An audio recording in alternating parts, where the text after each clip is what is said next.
सभी धर्म प्रेमी सज्जनों को सादर नमस्ते।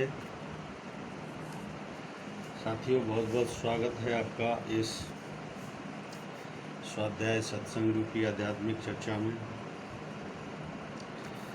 भगवद गीता पर हम चर्चा कर रहे हैं। 10वें अध्याय में है। इसमें गीतांग से आगे का श्लोक लेते हैं। यो माम जमनादिं च वेत्ति लोकमहेश्वरम्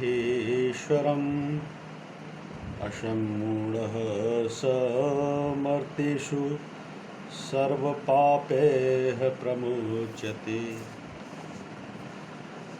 जो मुझको अजन्मा अर्थात वास्तव में जन्म रहित, अनादि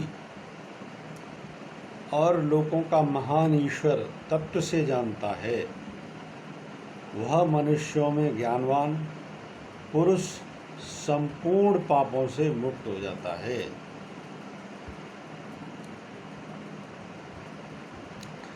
आध्यात्म के मार्ग पर चलते चलते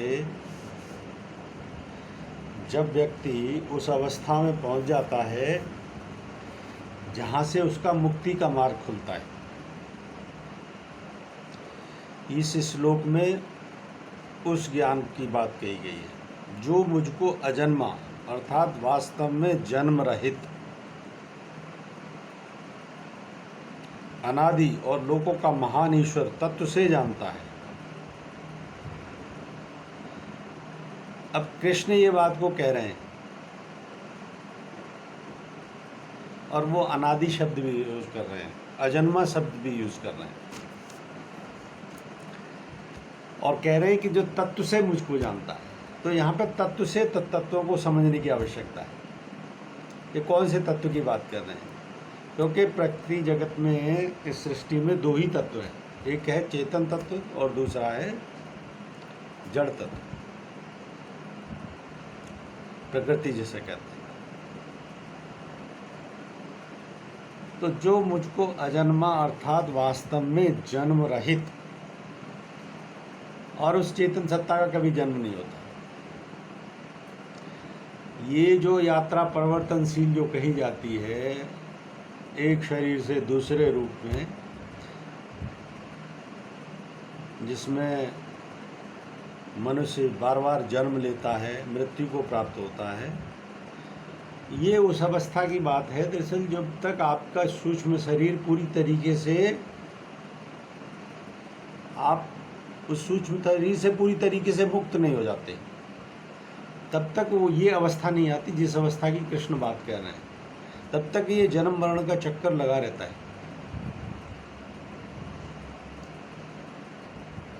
तो जो मुझको अजन्मा अर्थात वास्तव में जन्म रहित, और उसका जन्म कभी होता नहीं, अनादि, जिसका कोई आदि नहीं है, कब से है कुछ कोई नहीं कह पाया आज तक, और लोगों का महान ईश्वर, और सभी लोगों का महान ईश्वर वही है। जितने भी लोगों का निर्माण वही करता है, उनको स्थिर वही करता है, चलाता वही है।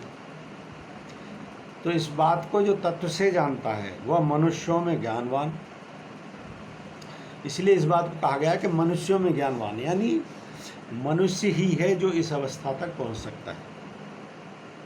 दूसरी किसी योनि में तो ये है ही नहीं कि जो परमात्मा को जाना जा सके। सिर्फ मनुष्य के पास ही ये क्षमता है कि वो ईश्वर को जान सकता है। तो मनुष्यों में ज्ञानवान पुरुष संपूर्ण पापों से मुक्त हो जाता है।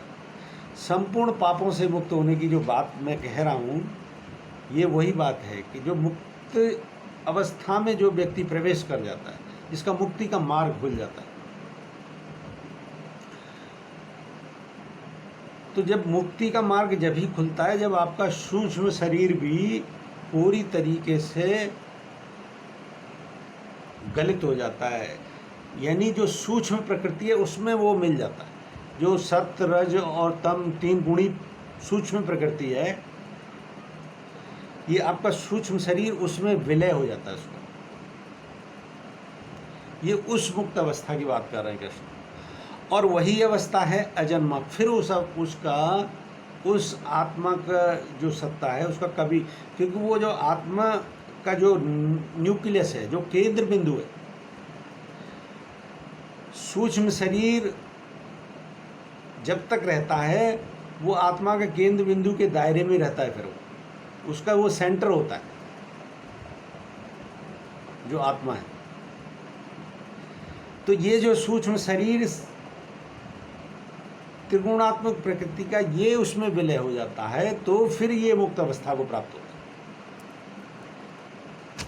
अन्यथा तब तक ये जीवन मरण की यात्रा ये चलती रहती है। और ये बहुत मुश्किल काम है। ये मनुष्य जन्म में ही ये उपलब्धि हो सकती है। उससे पिछले के जितने भी जन्म हैं उन जन्मों को पार करते हुए साधना के पथ पे सबसे पहले तो ये होता है कि साधना के पथ पे जो आपके ये जितने भी आयाम बताएं इनके माध्यम से आपके जो है ना मन के विकार पहले तो गलत होने शुरू होते हैं। शुद्ध अवस्था आनी शुरू होती है अंतःकरण की। जब अंतःकरण की शुद्ध अवस्था आनी शुरू होती है तब कुछ चीज़ें समझनी आनी शुरू होती है और फिर आध्यात्म का मार्ग प्रशस्त होता है। जब ये सूक्ष्म शरीर आपका जो है ना पूरी बहुत हद तक जब गलित हो जाता है इस मार्ग पर चलते चलते तब आपके अंदर भी एक शक्ति जागृत होती है। उस शक्ति के माध्यम से इसको फिर जो है ना पूरी तरीके से ये उस त्रिगुणात्मक प्रकृति में इसका विलय कराती है, वही शक्ति कराती है। तब आपका जो है ना मुक्ति का मार्ग पूरी तरीके से खुलता है। तो ये जो कृष्ण इस बात को कह रहे हैं ये बहुत सबसे सर्वोच्च अवस्था है आध्यात्म की। मनुष्य के द्वारा जो सबसे उच्च अवस्था जो प्राप्त की जा सकती है ये उस अवस्था की बात कि वह मनुष्यों में ज्ञानवान, सारे ज्ञान के चक्षु खुल जाते हैं, सारा ज्ञान हो जाता है, सब चीज़ समझ में आ जाती है। क्योंकि जो ज्ञान में कोश है वो भी तो आपके अंदर है ना, वो कोश भी खुल जाता है। तो इसलिए ज्ञानवान मनुष्य संपूर्ण पापों से मुक्त हो जाता है। और पापों से मुक्त होने का मतलब यही है कि जब संपूर्ण पापों का मुक्त होने का तात्पर्य यह है कि आपका जो है ना वो सूक्ष्म शरीर भी पूरी तरीके से समाप्त हो गया, तभी है संपूर्ण पापों से मुक्ति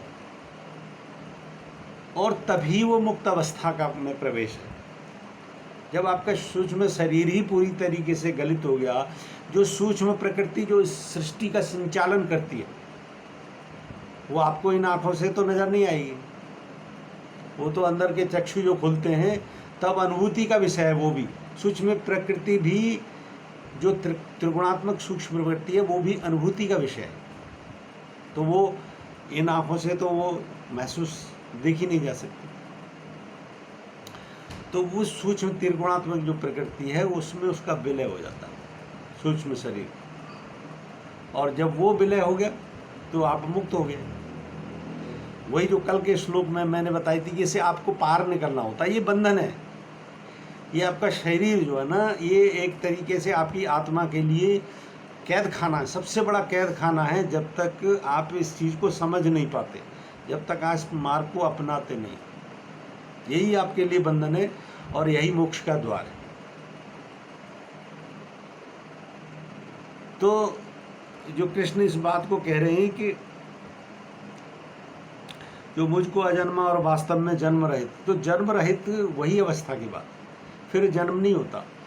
तो जो हमारे पहले महापुरुष भी जिस अवस्था को जो प्राप्त कर चुके हैं वो इस अवस्था में जो पहुंच गए मुक्त अवस्था में, ये उनकी बात है कि जो वास्तव में मुझको जन्म रहित, फिर उसका जन्म नहीं होता, तो जन्म रहित वही सर्वव्यापक चेतन सत्ता जो है ना, जो परमात्मा जो सर्वव्यापक जो बोला जाता है, ये वही सत्ता है सर्वव्यापक। आप जैसे इस कैद खाने से छूट गए वैसे परमात्मा तो सदा ही, जो सर्वव्यापक परमात्मा है वो तो सदा ही मुक्त है। और तत्व दो ही होते हैं, चेतन होता है एक जड़ होता है। तो जो चेतन तत्व है वो चेतन तत्व में विलय हो जाता है, जड़ तत्व का जड़ तत्व में विलय हो जाता है। तो इसलिए जो सर्वव्यापक परमात्मा है, जो कि सृष्टि में हर समय रहता है, वो सदा ही मुक्त है। आपको ये शरीर जो मिला है मनुष्य का, आप इससे उस अवस्था तक पहुंच सकते हो। तो इसलिए कृष्ण इस बात को कह रहे हैं कि जो मुझको अजन्मा अर्थात वास्तव में जन्म रहित अनादि और लोगों का महान ईश्वर, सभी लोगों का ईश्वर, वो ईश्वर की बात कर रहा है। इस श्लोक में कृष्ण कह रहे हैं जो सर्वव्यापक जो परमात्मा है, सभी लोगों का ईश्वर, तत्व से जानता है। और जो मनुष्य इसको तत्व से जान लेता है, फिर यहाँ पे मनुष्य की बात आ गई, वह मनुष्यों में ज्ञानवान। तो ऐसा व्यक्ति क्या है, वो मनुष्यों में ज्ञानवान हो जाता है और संपूर्ण पापों से मुक्त अवस्था में पहुंच जाता है। तो पहले इसमें कृष्ण ने क्या बताया आपको, परमात्मा की जो सर्वव्यापक परमात्मा जो सदा ही मुक्त है, चैतन्य है, उसकी बात कही, वही अजन्मा है। तो वैसे ही अजन्मा फिर आप भी हो जाते हो। फिर मनुष्य की जो बात कही कि ऐसा मनुष्य जो मुझको उस तत्व की दृष्टि से जानता है, वो संपूर्ण पापों से मुक्त हो जाता है। यही है मुक्त अवस्था। मोक्ष अवस्था भी जो वेदों में बताई गई है, वो मोक्ष अवस्था भी है। वैसे मोक्ष में जो है ना पूरी तरीके से मुक्ति नहीं है, क्योंकि उसको भी मुक्त अवस्था इस दृष्टिकोण से कहा जाता है कि वेदों में जो कहा गया कि वो इस सृष्टि का क्रम ही 4 अरब कुछ वर्ष है, ये एक सृष्टि का ही, जब से ये उत्पन्न हुई है तब से इसका समापन होगा। तब ऐसे ही जो है ना 36,000 काल इस पृथ्वी के सृष्टि क्रम के गुजर जाते हैं, तब वो मोक्ष मुक्त व्यक्ति जो है ना, तब जो है ना दोबारा लौटता है, जो दोबारा लौटने की बात कही जाती है कभी। तो वो मुक्त अवस्था की बात इसमें बताई गई है। बुद्धिर्ज्ञान सम्मोह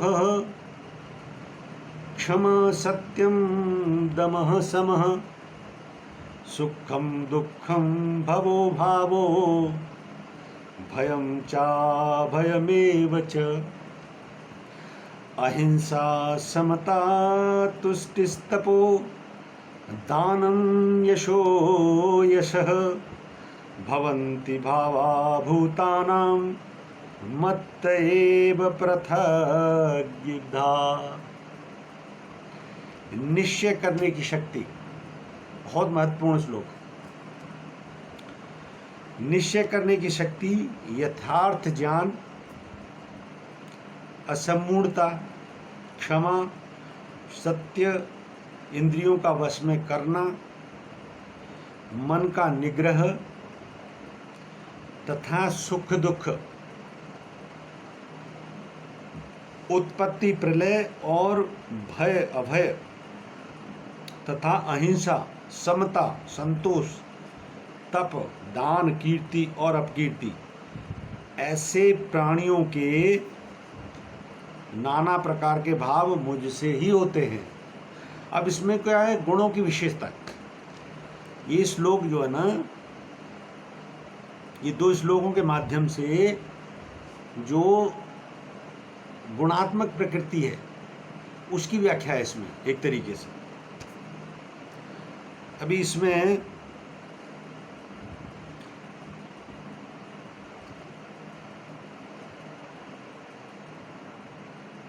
निश्चय करने की शक्ति, निश्चय करने की शक्ति हो गई। अब एक निश्चयात्मक निर्णय पर जब व्यक्ति पहुंचता है, जब कोई चीज़ आपके सामने है और उसका सही और गलत का मापदंड करके जो व्यक्ति निर्णय लेता है, तो वो हो गई निश्चय करने की शक्ति। ये भी गुण है, ये आपके जो है ना स्वभाव का ही गुण है, मन का ही गुण है। यथार्थ ज्ञान, यथार्थ जो है, जो वास्तव में यथार्थ में होता है, जो जैसा है वैसा ही होता है, वो यथार्थ ज्ञान। उसमें परिवर्तन नहीं होता सृष्टि काल से, और जब तक सृष्टि काल यथार्थ ही रहता है। असमूढ़ता, मूढ़ता जिसमें नहीं होती, ये जो है ना सत्य ज्ञान के गुणों की व्याख्या हो रही है अभी। क्षमा, क्षमा व्यक्ति करने में, क्षमा बहुत बड़ा गुण है। आप जब द्वंद्वों से भरपूर होता है तो व्यक्ति, किसी ने आपके साथ कुछ कर दिया तो क्षमा नहीं कर पाता, और क्षमा बहुत बड़ा गुण है। क्षमाशील व्यक्ति अधिक बलवान होता है। जो शक्ति प्रदर्शन करते हैं और शक्ति प्रदर्शन के माध्यम से लोगों को अपनी ताकत दिखाने की जो कोशिश करते हैं, वो इस गुण से वाकिफ़ ही नहीं होते। जो व्यक्ति इस गुण को जान जाता है ना, क्षमाशील जो हो जाता है, वो कितनी महानता के स्तर पर पहुंच जाता है। जब आप इस आध्यात्मिक मार्ग पर चलते हो ना, तभी आपको ये बातें समझ में आती हैं कि क्षमाशील कितना बड़ा गुण है। किसी ने तुम्हारे साथ कुछ कर दिया, उसको क्षमा करो। तुम्हारे से भी कभी कोई गलती हो जाए, उसके प्रति भी क्षमा याचना में रहो कि हे परमपिता परमात्मा, मेरे से किसी को कष्ट हुआ है वो मुझे क्षमा करे, लेकिन किसी ने मेरे साथ गलत किया है, मैं उसको क्षमा करता हूँ। ये गुणवत्ता आ जाती है। भाई मनुष्य मात्र, आप भी तो गलती कर सकते हो, कोई भी व्यक्ति है। ये शरीर का पुतला द्वैत से बना हुआ है, इसमें अच्छा भी है बुरा भी है, तो बुरा आप भी कर सकते हो, कभी आपसे भी हो सकता है, चाहे जाने में हो अनजाने में हो सकता है। अनजाने में व्यक्ति बहुत गलतियां कर जाता है, और उनको कोई अगर हृदय पे ले, कहने का तात्पर्य यह है कि क्षमा करना और क्षमाशील होना, यानी खुद को भी कोई क्षमा करे, आपसे कुछ हुआ है और आप भी जिसने कुछ किया उसको क्षमा कर दो। ये बहुत ही आध्यात्म में बहुत बड़ी अवस्था है। ये उन गुणों की बात हो रही है। ये इन गुणों को जो है ना अपनाने की बात है, इनको अनुभव करना होता है, इससे गुजरना होता है, तब ये चीज़ें समझ में आती हैं कि क्षमाशीलता कितना बड़ा गुण है। सत्य के मार्ग पे सत्य व्यक्ति हर एक कोई नहीं खरा उतरता। सत्य देखी जाए तो आध्यात्मिक की पराकाष्ठा है। सत्य के मार्ग पर चलना और सत्य को अपनाना, जो इस मार्ग पर चलता ही उसमें ही आते हैं। क्षमाशीलता का भी गुण उसी व्यक्ति के अंदर आते हैं। तो सत्य के मार्ग पर चलना, सत्य के आचरण करना, ये अपने आप में बहुत बड़ी उपलब्धि है। इस पे जो है ना, मैं बता तो रहा हूँ कि जो आध्यात्म का ये मार्ग है, ये इतना आसान नहीं है। ये दिखाने के लिए बहुत आसान लगता है, पर इसको पूरी तरीके से अंतःकरण में अपनाना, और इस अवस्था की जिसकी बात हो रही है गीता में, कृष्ण जिसकी बात कर रहे हैं, तुमको मार्गदर्शन तुम्हारा कर रहे हैं, इस अवस्था तक वास्तव में पहुंचना, ये उसके गुण हैं। तो सत्य के मार्ग पे चलना, सत्य के पे अड़िग रहना, सत्य को पूरी तरीके से अपना लेना, ये बहुत बड़ी उपलब्धि है अपने आप में। इंद्रियों को वश में करना, इंद्रियों को वश में यही करने का मतलब है कि काम वेग को अपने वश में कर लेना। जो काम वेग जो है ना, ये बस में नहीं आता ये, क्योंकि इसका ये वेग इसलिए कहा, इसकी गति है, बाहर की गति है, बाहर को गति है इसकी। इंद्रियों के माध्यम से ये पकड़ता है चीज़ को, ऑब्जेक्ट को, और फिर जो है ना उसको भोगने की इच्छा करता है। इसी को कहते हैं काम वेग। तो इस वेग को वश में कर लेना, वो आता है योग के मार्ग पर ही चलने से। वो ऐसे वश में नहीं आता। कोई ऐसे सोचे इसको अगर दबाव के कोई दमन करके कोशिश करे तो वैसे ये बस में नहीं आता,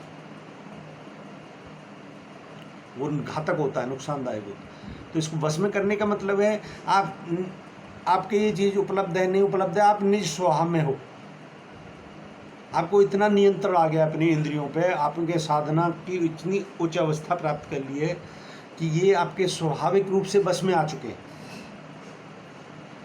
तो इसमें हो गया वो इंद्रियों को वश में करना। मन का निग्रह तथा सुख दुख। मन का निग्रह वही है कि ये जो कामवेग जो होते हैं उनको शांत कर लेना, उनको बस में कर लेना, वही है मन का निग्रह। और जो सत्याचरण करना, क्षमाशील होना, ये मन के निग्रह के ही आयाम है।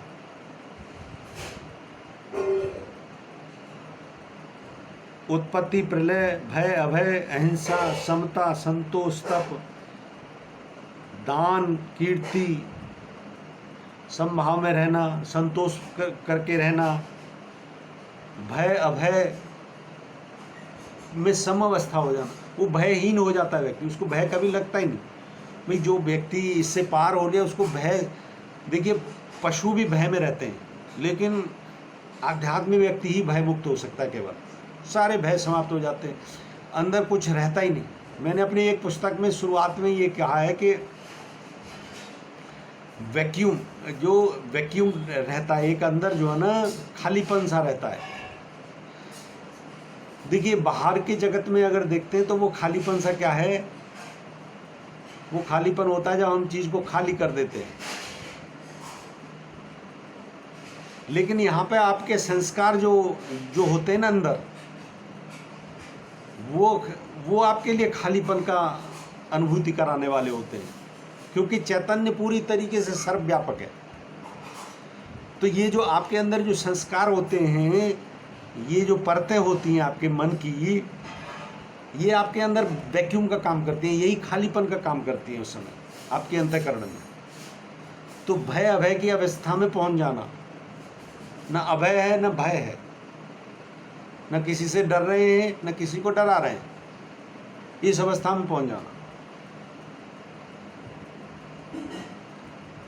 तथा अहिंसा, हिंसा नहीं करना, समता, संतोष, तप, दान, दानशील होना। जिसको परमात्मा ने धन दिया है ऐसे व्यक्ति को दान करने में कोई गुरेज करनी नहीं चाहिए। मैं अभी जो है ना कुछ वेद के मंत्रों को मैंने स्वाध्याय किया है इस बीच में, इसमें दानी के लिए इतनी अच्छी व्याख्या की गई है कि दानशील तो जिसके पास धन है वो दान नहीं करता तो वो तो व्यर्थ है, आदमी पूरी तरीके से व्यर्थ है। धन अगर आपको परमात्मा ने दिया है तो ये परमात्मा का धन है, और परमात्मा ने वेद के मंत्रों के माध्यम से आज्ञा की है कि तू दान कर, ये मैंने दिया है तुझको, ये तेरा नहीं है, इसको परोपकार के लिए दान कर। और आजकल के जो है ना भौतिक जगत में जो धन कमाने में लगे हुए लोग, वो इस परिभाषा तक को नहीं समझते, वो जड़ता में जकड़े हुए। तो भय अभय, अहिंसा, ममता, संतोष, तप, दान, कीर्ति और अपकीर्ति, दोनों पक्ष इसमें साथ में लेके आपको समझा रहे हैं कृष्ण। ये क्योंकि ये आपके स्वाभाविक गुण हैं, और इन स्वाभाविक गुणों से भी जो है ना पार की अवस्था में आपको बता रहे हैं कि इन स्वाभाविक गुण जो है ना, कीर्ति, अपकीर्ति। अपकीर्ति वो कहते हैं कि आपके पास सब कुछ है लेकिन आपको कीर्ति नहीं मिल पा रही, बल्कि उसकी जगह अपमान मिल रहा है। और कीर्ति प्राप्त हो गई तो आप उसमें जो है ना फूल के लट्टू ना हो जाए, ये बहुत बड़ी बात है। कीर्ति को संभालना बहुत बड़ा, हर एक कोई इसको संभाल नहीं पाता। जिसको मिल जाए उस पर इसका नशा ऐसा चढ़ जाता है कि वो फिर घमंड के रूप में परिवर्तित हो जाती है। और कोई व्यक्ति जिसके पास सब कुछ है लेकिन फिर भी उसको कीर्ति नहीं मिलती, अपकीर्ति की जो बात कर रहे हैं, यानी वो नेगेटिव फेज है, उसको सहन करना कि क्षमता आपके पास है, योग्यता आपके पास है, लेकिन फिर भी आपको अपमानित होना पड़ता है, ये अपकीर्ति। तो इस अवस्था से भी कैसे इसको हैंडल करना, वो हैंडल ऐसे ही होती है। अगर आपके अंदर जड़ता के संस्कार हैं तो ये हैंडल नहीं हो सकती, तो फिर वो वेग आपका क्रोध के रूप में ही निकलेगा। अभी ऐसी अवस्था में आप दूसरे को एहसास तो करा सकते हैं, लेकिन उनसे कोई गिला शिकवा नहीं रहती आपको। आप उनको एहसास करा सकते हो कि तुम मेरे साथ बिना मतलब के गलत कर रहे हो, लेकिन तुमसे कोई गिला शिकवा नहीं, माफ़ किया, ये तुम्हारे संस्कार। इसको कहते हैं कीर्ति और अपकीर्ति। तो कीर्ति हो जाए सारी दुनिया तुम्हारे गुणगान गाने लग जाए, प्रशंसा करने लग जाए, तो उसमें तुम घमंड के रूप में उसको ना परिवर्तित हो जाए। और तुम्हारे पास सब कुछ योग्यता है, सब कुछ है, उसके बाद भी तुम्हारे वो नहीं हो पाए, और उसके बाद जो है ना अपमान सहना करे, अपकीर्ति हो, तो उसको भी सहन करना। एक में बेकाबू नहीं हो जाना, एक में सहन कर लेना, उसमें भी बेकाबू नहीं हो जाना। उसको एंगर और उसके हेट्रेड के रूप में नहीं निकालना। ये उन्हीं अवस्थाओं की बात है जब आपके अंतःकरण ही शुद्ध चैतन्य हो गया, इंद्रिय निग्रह हो गया, जिसकी बात किसने कही है, तो ये अवस्था आती है। ऐसे वे प्राणियों के नाना प्रकार के भाव मुझसे ही उत्पन्न होते हैं।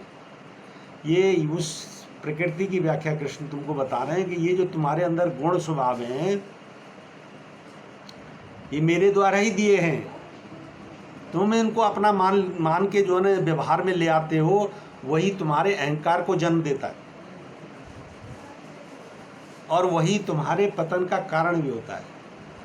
तो इनको भी गुण जो है ना ये आ रहे हैं, ये चाहे तुम्हारे पास सीधे आ रहे हैं चाहे उल्टे आ रहे हैं, दोनों ही अवस्थाओं में तुमको ये देखना है कि ये तो ईश्वर की ही देन है, ये उस परमपिता परमात्मा की ही देन है।